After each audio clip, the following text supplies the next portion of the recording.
Novel listening part 6.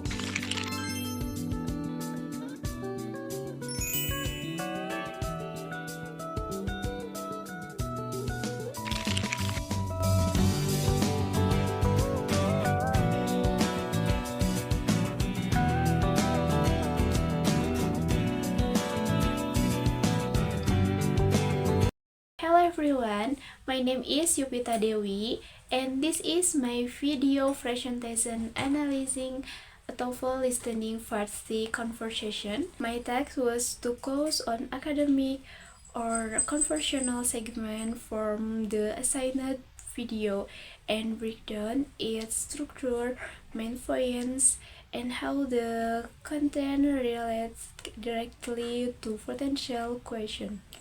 For this analysis, I have the conversation segment titled The Library Policy on Book Returns. Part 1, the lecture summary. First, let's look at the conversation as a whole. The main topic for this entry segment is currently a student's library transaction involving an overdue book fine and a request for book renewal police information. This main topic was supported by several key ideas. Throughout the discussion, I have identified 5 major subpoints. KID 1, the conversation began with the student attempting to return their library materials.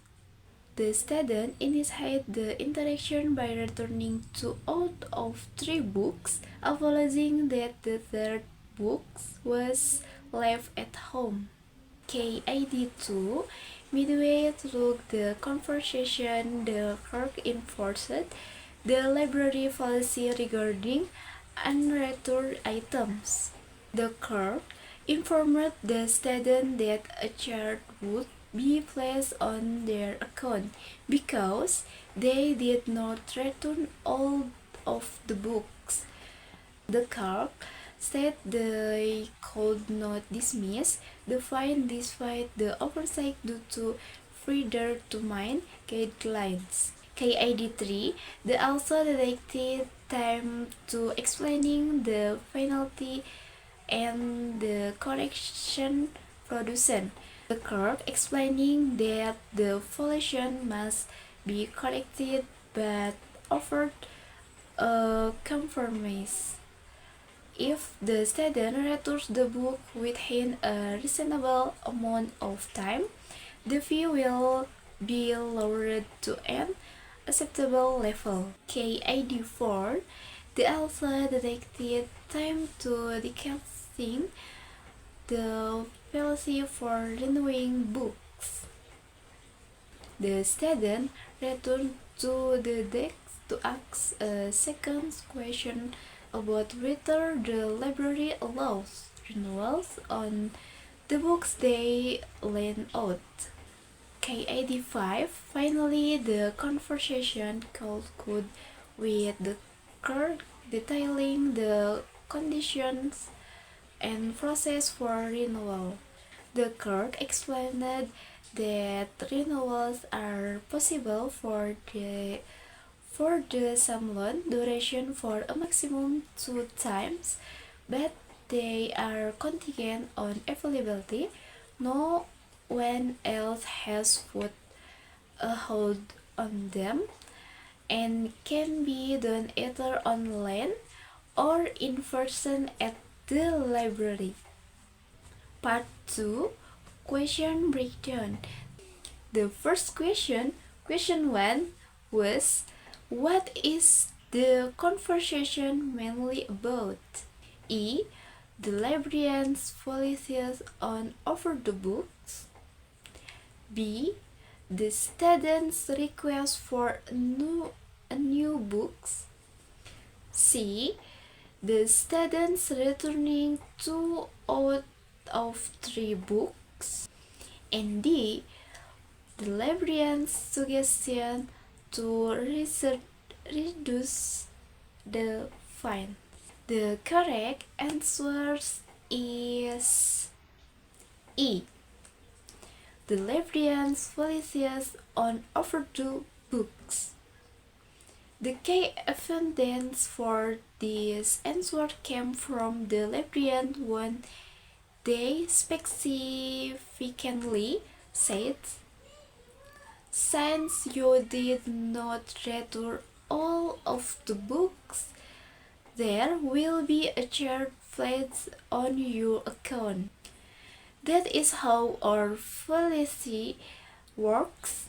This is the direct sort that makes this answer correct, as the discussion centers on the policy regarding the charge. Moving to the next question 2.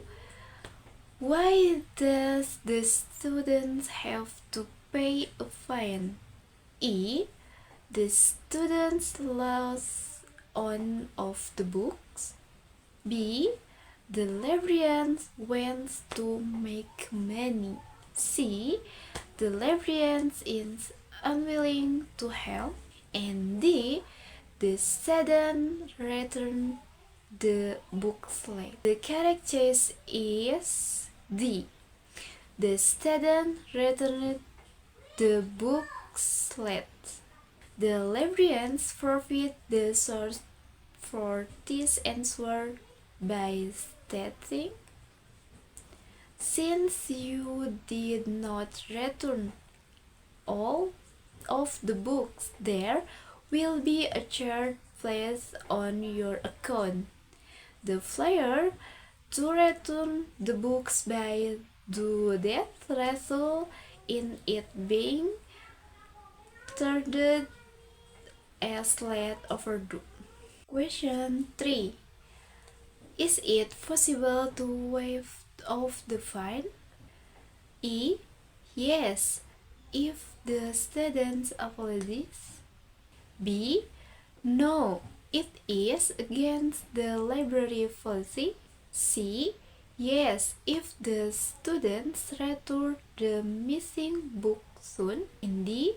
No, if the student is a regular customer. The correct answer is B.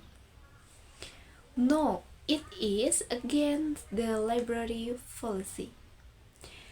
I found the source of this information here. I'm sorry to say that I am unable to dismiss the fine. We are required to act in accordance with predetermined set of guidelines. Question 4 asks, why does the librarian say E. She supports the students that are responsible. B. She believes that it's hard for students to find the books they need. C. She thinks that there should be more books in the library. D. She wants the students to return books when they are done with them. The correct answer is D. She wants the students to return books when they are done with them. This answer is directly supported by the librarian's statement. Students hold hard books unnecessarily. The content is to answer prior access and timely return. The final question, question 5, was why does the librarian say to the students be careful? E. She will be responsible if he does something wrong. B. She is concerned about the student's behavior. C. She is worried because he already lost one book. D. She thinks he will damage the books he takes. The correct answer is B. She is concerned about the student's behavior. This answer is directly supported by the librarian's statement, but be careful with the other books you take from us. The warning is given immediately after the student admitted carelessness in handling the first book. Thank you for watching my analysis. Wassalamualaikum warahmatullahi wabarakatuh.